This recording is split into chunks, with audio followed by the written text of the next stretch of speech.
Hello guys, I have been doing recently a exercise called Copenhagen adduction with my client.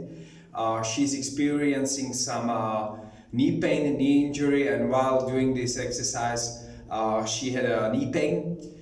As well, I had some athlete, he had an injured ankle, especially some ligament in the ankle. So doing the Copenhagen adduction was a very stressful on the joint and on the soft tissues around.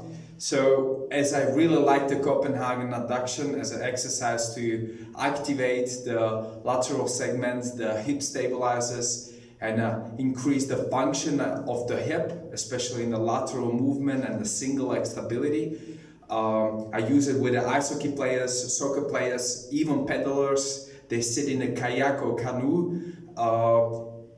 It improves a lot the core function, the shoulder stability, it improves a lot the posture, while the connection of the AD and abductors is really close to any sport, and we want to really train it and activate it.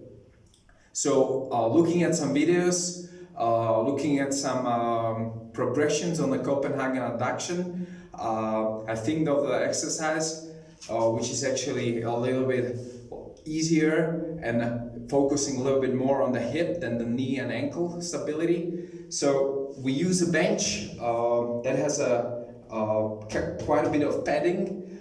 If it's still painful and it's not enough padding, we can put some pad on.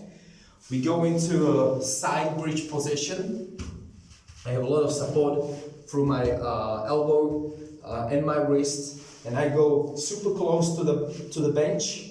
I make sure I have the upper knee on the bench and the lower leg has enough movement for the flexion and extension. When I'm ready, I take a deep breath in. I fill the belly with the air. I fully extend my upper hip, and now the lower hip wants to adduct and go into a flexion or to a 90-degree step. I go back, keep it close to the bench, and go down. Breathing in, stepping. I constantly breathe.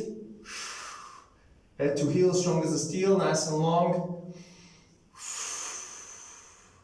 Coming back.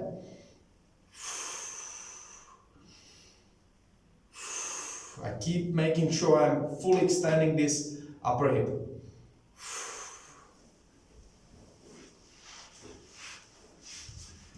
So guys, give it a go. As I said, it's really important movement, really good isolative exercise to make sure that the athlete is using the hip in 3D motion.